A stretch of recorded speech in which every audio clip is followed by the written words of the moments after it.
Assalamualaikum warahmatullahi wabarakatuh. Alhamdulillah, wassalatu wassalamu ala rasulillah wa ala alihi wa sahbihi wa mawalla. Ashhadu an la ilaha illallah wahdahu la syarikalah wa ashhadu anna muhammadan abduhu wa rasuluhu la nabiyya ba'dah. Allahumma salli ala Muhammad wa ala ali Muhammad.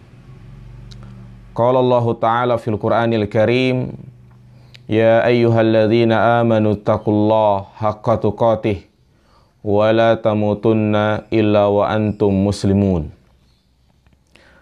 Amma ba'du, siswa-siswi kelas 8 SMP IT Alia Islamic School. Pada kesempatan kali ini kita akan melanjutkan materi fikih. Pada pertemuan sebelumnya kita telah menjelaskan tentang hukum sholat Jumat dan juga ancaman bagi orang yang meninggalkan sholat Jumat, di mana Rasulullah SAW memberikan banyak ancaman. Di antaranya Rasulullah akan membakar rumah orang yang tidak mengerjakan sholat Jumat. Bahkan Nabi juga menyebutkan ini merupakan ciri-ciri orang munafik. Juga telah kita sebutkan tentang keutamaan orang yang melaksanakan sholat Jumat. Maka berikutnya kita akan membahas tentang syarat sah sholat Jumat dan tata caranya. Kita baca apa yang ada di buku. Syarat sah sholat Jumat. Terdapat beberapa syarat yang menjadikan sholat Jumat itu dinilai sah oleh Allah Subhanahu wa Ta'ala. Artinya, jika sholat Jumat tidak terpenuhi syarat-syarat yang akan kita sebutkan, berarti sholat Jumatnya itu tidak sah. Sebagaimana ibadah-ibadah yang lain memiliki syarat dan rukun, demikian pula pelaksanaan sholat Jumat itu memiliki syarat-syarat sehingga dinilai sah di sisi Allah Subhanahu wa Ta'ala. Syarat yang pertama yang perlu diperhatikan adalah masuk waktunya.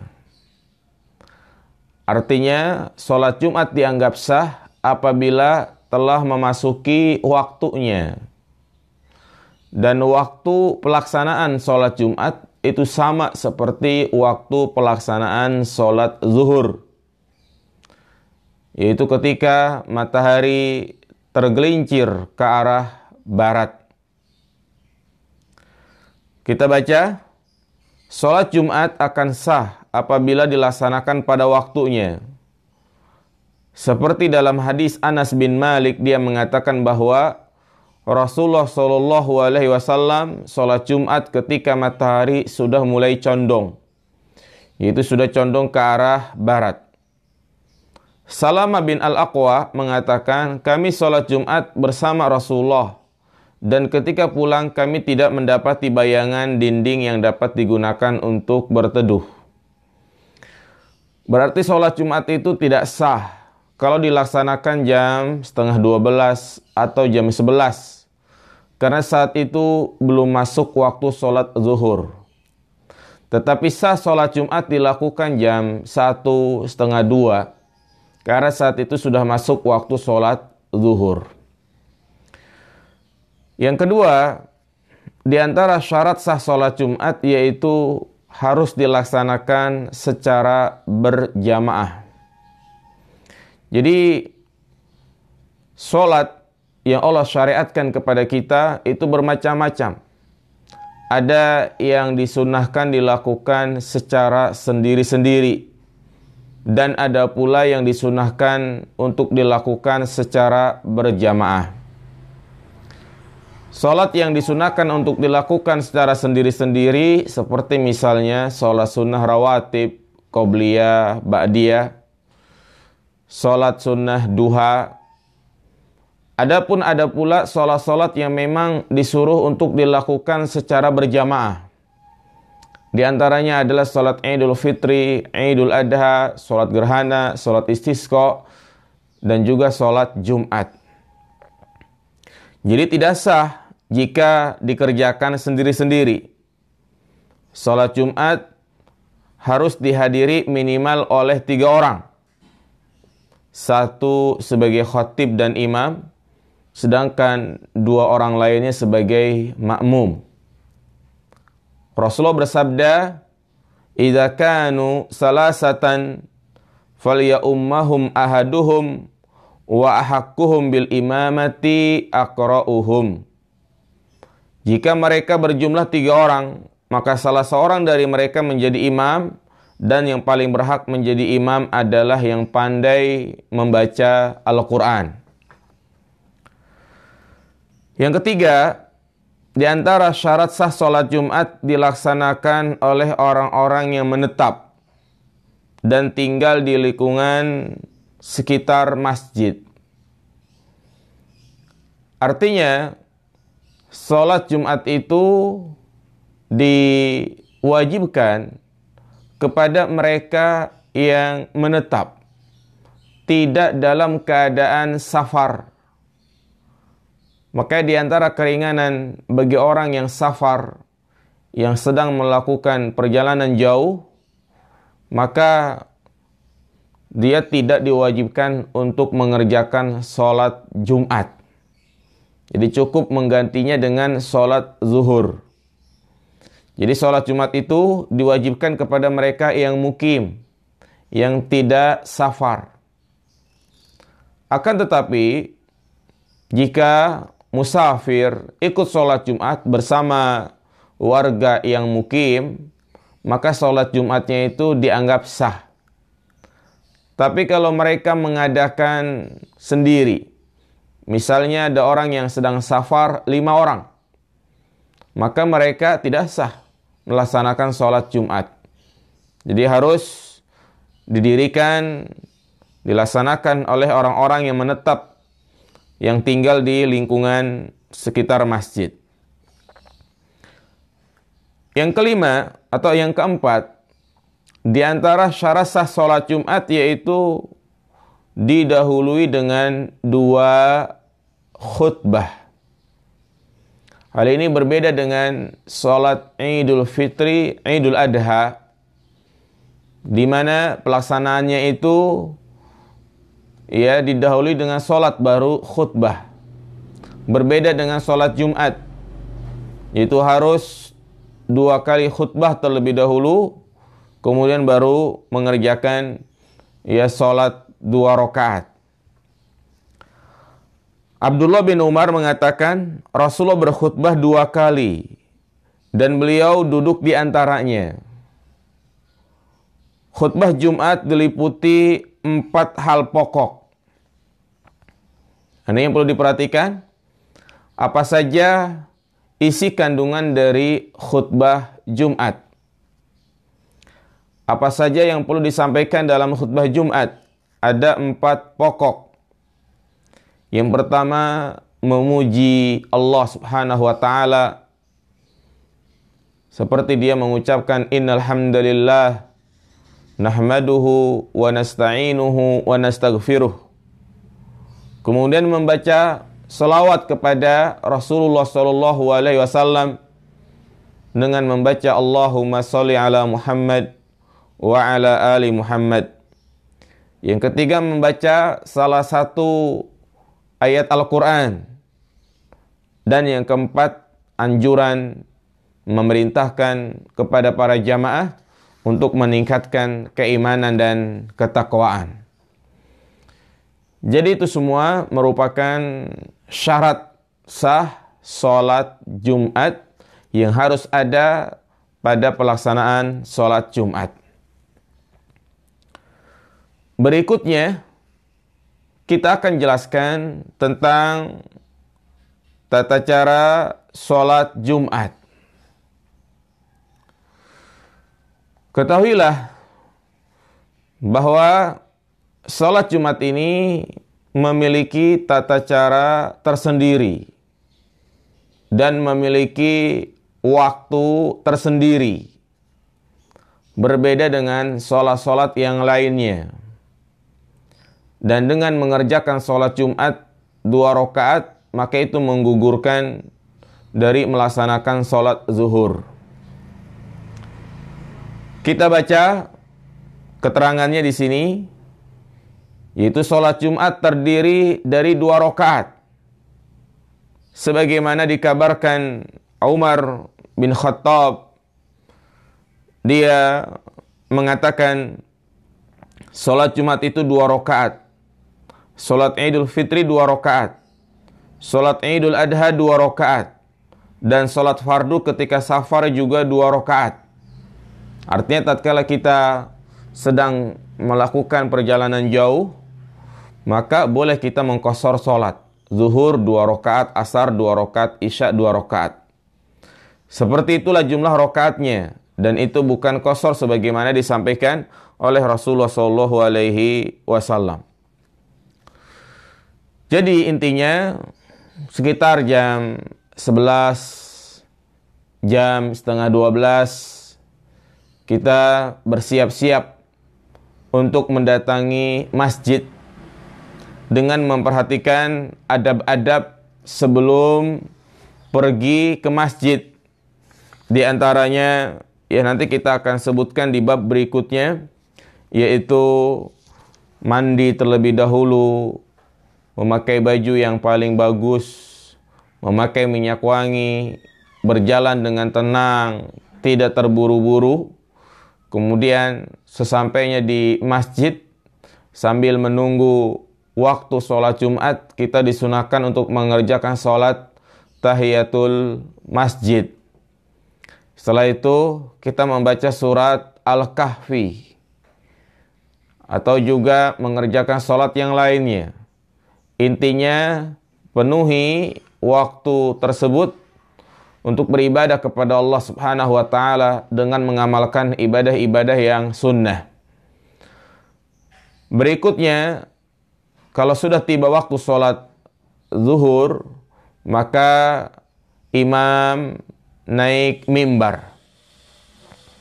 Imam naik mimbar dengan mengucapkan Assalamualaikum warahmatullahi, membuka khutbahnya dengan salam.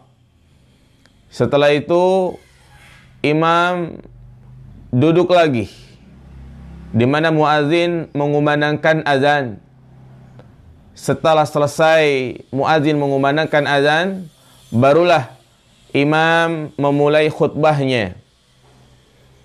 Khutbah pertama menyampaikan nasihat-nasihat yang bermanfaat bagi umat manusia, anjuran untuk meningkatkan keimanan, ketakwaan, perintah untuk menjalankan apa yang Allah wajibkan, dan menjelaskan ancaman bagi mereka yang melanggar larangan-larangan Allah. Ya, sekitar 15 menit. Kemudian dia duduk, tidak membaca apa-apa, tidak membaca zikir apa-apa. Demikian pula para jamaah, tidak ada doa-doa khusus, tetapi diam. Kemudian imam berdiri lagi, menyampaikan khutbah yang kedua, yang terkadang isinya itu mendoakan kaum muslimin dan berdoa secara umum. Selesai, imam turun. Dan yang perlu diperhatikan, kita sebagai jamaah yang berada di masjid tidak boleh melakukan hal-hal yang sia-sia. Tidak boleh ngobrol, tidak boleh sibuk main HP, tidak boleh dia melakukan hal-hal yang sifatnya itu sia-sia. Maka apabila dia melakukan hal-hal tersebut, sholat Jumatnya itu tidak diterima. Artinya dia tidak membawa pulang pahala, tapi dia justru membawa pulang dosa. Setelah selesai khutbah, maka imam pun menyuruh makmum untuk berdiri Dan baru kita mengerjakan sholat Jumat 2 rakaat. Kita baca, jika imam sudah menyampaikan khutbah dan turun dari mimbar, muadzin segera mengumandangkan iqamah. Lalu imam memerintahkan jamaah untuk merapatkan shaf, merapatkan barisan. Berbeda dengan cara pelaksanaan sholat saat ini.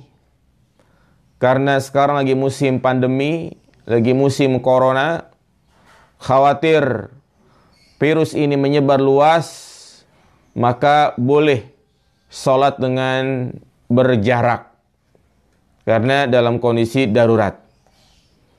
Selanjutnya, imam mengerjakan sholat Jumat 2 rakaat dengan mengeraskan bacaan. Jadi, sholat Jumat itu ya dikeraskan bacaannya, baik bacaan Al-Fatihah maupun bacaan surat. Dan disunahkan pada rakaat yang pertama setelah membaca Al-Fatihah, yaitu membaca surat Al-Jum'ah. Kemudian di rakaat yang kedua membaca surat Al-Munafikun. Atau bisa juga yang lebih pendek, yaitu rakaat pertama membaca surat Al-A'la, ya, dan rakaat yang kedua membaca Al-Ghasyiyah, atau membaca Al-Jum'ah, dan yang kedua adalah membaca surat Al-Ghasyiyah. Jadi ini pelaksanaan sholat Jumat. Permasalahan berikutnya adalah bagaimana jika kita terlambat mengerjakan sholat Jumat? Bagaimana kita apabila masbuk, mendapati imam pada rakaat yang kedua, atau mungkin kita ke masjid ternyata udah selesai? Maka orang yang masbuk, terlambat mengerjakan sholat Jumat, ada beberapa keadaan. Yang pertama, apabila seorang datang terlambat, tetapi ia sempat mengerjakan 1 rakaat sholat Jumat bersama imam, lengkap dengan ruku dan sujudnya, maka ia hanya perlu menambah 1 rakaat lagi. Dengan demikian, dia telah mengerjakan sholat Jumat. Jadi dia datang di rakaat yang kedua dan masih mendapati rukunya imam, sujudnya imam, artinya dia ruku sujud bersama imam. Maka dia dianggap mendapatkan rakaat dan dianggap mendapatkan sholat Jumat, sehingga dia hanya perlu menambah 1 rakaat saja. Adapun keadaan yang kedua, jika dia datang ke masjid ternyata imam sudah sujud di rakaat yang kedua. Ya, jika ia hanya mendapati kurang dari 1 rakaat, artinya dia tidak mendapati rukunya imam, tapi dia datang ke masjid ternyata imam sudah i'tidal di rakaat yang kedua, maka hendaklah dia tetap mengikuti imam dengan niat sholat zuhur. Baru kemudian dia menyempurnakan sholatnya sebanyak 4 rakaat. Ketentuan ini didasarkan pada hadis Abdullah bin Umar, di mana Rasulullah SAW bersabda, barang siapa mendapatkan 1 rakaat dari sholat Jumat atau sholat lainnya, berarti dia telah mendapatkan sholat secara lengkap. Sehingga kebalikannya, barang siapa yang tidak mendapatkan 1 rakaat, berarti dia tidak mendapatkan sholat secara lengkap.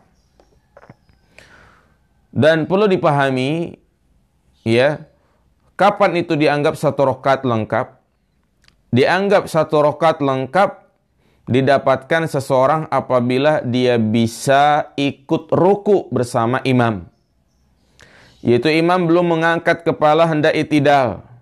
Adapun jika ia baru mengikuti imam saat imam telah berdiri dari ruku, maka diharuskan niat sholat zuhur. Dalam kondisi tersebut ia tetap mengikuti imam, namun kemudian menyempurnakan sholatnya sebagai sholat zuhur. Keadaan yang ketiga, kalau dia datang ke masjid sudah selesai, maka dia tidak ada sholat Jumat, tetapi dia mengerjakan sholat zuhur. 6.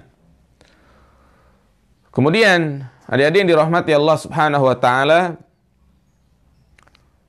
setelah sholat Jumat ada amalan khusus di mana kita jangan pulang terlebih dahulu, tetapi kita berzikir dengan membaca zikir seperti zikir-zikir setelah sholat wajib. Kemudian disunahkan untuk mengerjakan sholat sunnah, yaitu sholat sunnah ba'diyah. Ba'diyah Jumat sebanyak 4 rakaat. Bisa dilakukan di masjid dan juga bisa dilakukan di rumah. Demikian pula jika sholat itu dikerjakan hanya 2 rakaat. Namun yang paling afdal adalah 4 rakaat. Jadi di antara adab setelah kita mengerjakan sholat Jumat, yaitu kita disunahkan mengerjakan sholat sunnah ba'diyah. Adapun kalau yang ditanyakan adakah qobliyah Jumat, maka jawabannya tidak ada. Tidak ada yang namanya qobliyah Jumat. Yang mana kita perhatikan di sebagian masjid mereka mengadakan 2 kali azan. Setelah azan yang pertama, jamaah bangkit mengerjakan sholat sunnah qobliyah Jumat. Kemudian setelah selesai, muazin bangkit lagi mengumandangkan azan yang kedua. Maka ini menyalahi apa yang dilakukan oleh Nabi SAW. Yang dilakukan oleh Nabi itu, ketika beliau naik mimbar, langsung muazin mengumandangkan azan, dan setelah itu langsung khutbah. Tidak ada sholat qobliyah Jumat. Yang ada itu ba'diyah Jumat. Bukankah di zaman Utsman azannya 2 kali? Maka kita katakan cara ataupun praktek azan 2 kali di zaman Utsman tidak seperti yang kita saksikan di zaman sekarang. Praktek azan 2 kali di zaman Utsman, antara azan pertama dan azan yang kedua itu memiliki jeda waktu sekitar setengah jam. Karena azan yang pertama itu bertujuan untuk mengingatkan kalau sholat Jumat akan segera dilaksanakan. Jadi intinya yang ada itu hanya ba'diyah Jumat. Tidak ada qobliyah Jumat. Demikian, mungkin hanya itu yang bisa saya sampaikan. Semoga materi ini bermanfaat, menambah wawasan, menambah ilmu. Jadi mohon materi ini untuk didengar dan juga dirangkum. Demikian dari saya, semoga bermanfaat. Subhanakallahumma bihamdika, asyhadu an la ilaha illa anta, astaghfiruka wa atubu ilaik. Assalamualaikum warahmatullahi wabarakatuh.